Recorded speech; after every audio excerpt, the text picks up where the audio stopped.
Hace algunos años el patriarca de los Pfeffer, Enrique Pfeffer Rothstein, hizo un testamento en el que dejaba la mayor parte de su fortuna a su hija predilecta, Miriam Pfeffer. Sin embargo, poco antes de morir, Enrique Pfeffer cambió su testamento. Ahora la mayor beneficiada con su fortuna sería Eva Bracamonte, su nieta, de por entonces 17 años. Cuando el patriarca murió, aparentemente por causa natural, fue entonces Eva, su nieta, la mayor heredera de su fortuna.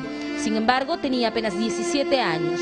En diciembre del 2006, cuando Eva acababa de cumplir 18 años, le dejó un poder a su madre sobre las propiedades que había heredado del abuelo y decidió dejarlo todo y viajar a Israel. Nuestra relación era muy buena. De hecho, ella sufrió un montón cuando yo decidí irme a Israel. Obviamente sufrió mucho más aún cuando le conté que había decidido entrar al ejército y hacer el servicio militar. De hecho, casi se muere. Ella, es más, me obligó a venir a despedirme de mi familia, me mandó los pasajes, por eso es que yo llegué acá. Eva llegó a Lima en junio del 2006 y supuestamente se quedaría solo hasta septiembre, para luego retornar a Israel y enrolarse al ejército. Por esa época conoció a Liliana Castro Manarelli y junto a Ariel, el hermano de Eva, se convirtieron en un trío inseparable. Pero en agosto, 2 meses después de la llegada de Eva de Israel, su madre fue asesinada. Y el día que pasó lo de mi mamá, que fue en la madrugada, pasaron las horas y a la 1 de la tarde, Ari, mi hermano, llamó a Lili y le contó lo que había pasado, porque de hecho eran amigos. Es más, Lili se llama mejor con él que conmigo. Y por eso fue Lili a la casa, a nuestra casa, porque Ari la llamó. O sea, a mí no se me hubiese ocurrido llamarla. Entonces, y en verdad, o sea, sin ofender también a Lili, a mí no se me hubiese ocurrido llamarla. Yo a Lili no la tomaba en cuenta, así como una persona tan importante en mi vida. Pero por lo visto él sí, o pensó que sería buena idea. Entonces, por eso fue que le digo. La segunda noche, y estaba sola, pues. Entonces le pedí que se quede para acompañarme. Y de ahí se quedó, y de hecho ahí la relación fue creciendo, y obviamente era la persona más cercana a mí, y fue un apoyo en todo sentido. De hecho es la persona más completa y la mejor compañera que he conocido. Y bueno, a partir de ahí las cosas se dieron, fluyeron no sé, se dieron como tuvieron que darse.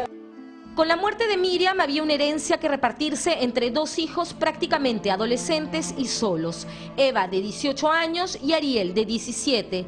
Por parte del abuelo, Eva ya tenía en su poder el 93% de las acciones de la empresa familiar inmobiliaria Sideral Sac, además de la casa de Paul Harris en San Isidro, donde había sido el crimen y que el abuelo también le había heredado a la nieta.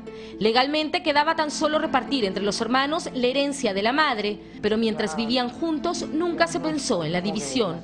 Sin embargo, la presencia de Liliana Castro Manarelli en casa generó el distanciamiento entre los hermanos.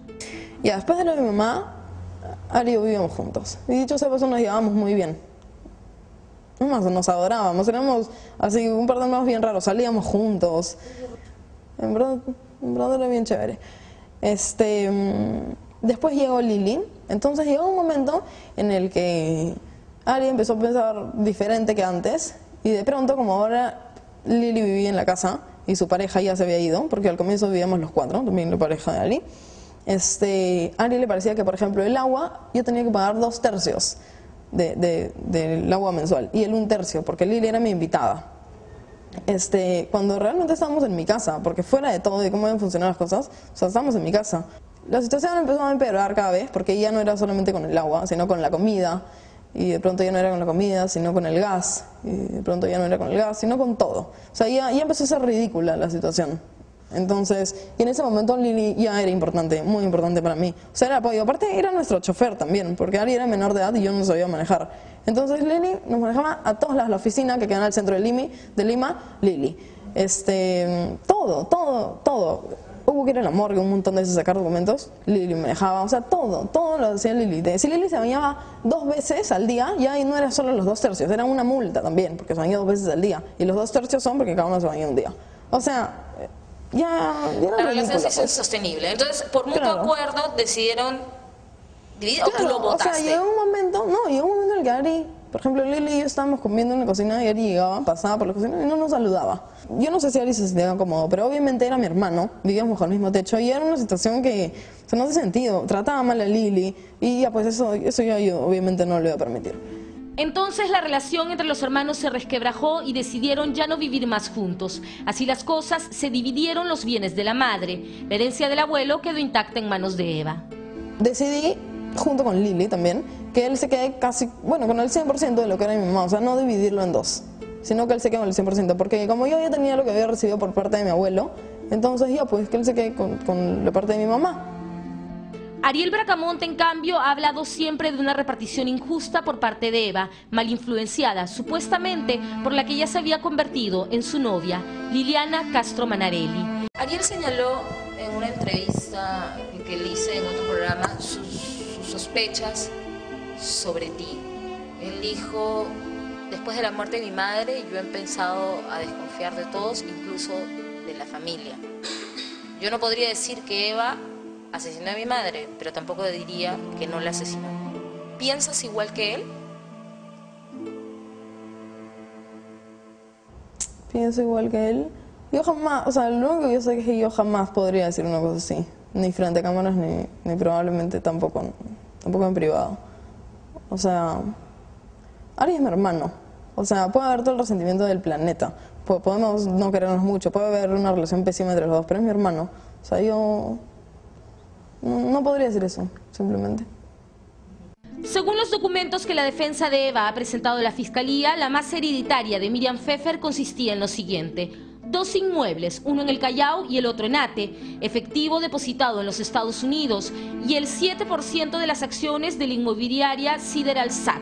Recordemos que el otro 93% de acciones ya era de Eva por herencia directa del abuelo. Así que según este documento notarial que ambos firmaron, la herencia se repartió de la siguiente manera. Los 2 inmuebles, el del Callao y Ate, se le dieron a Ariel. Del efectivo, $35.000 fueron para él.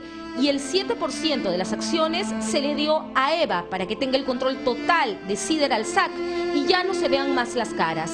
A cambio de este 7%, Eva le dio a su hermano un hotel, parte de la herencia del abuelo.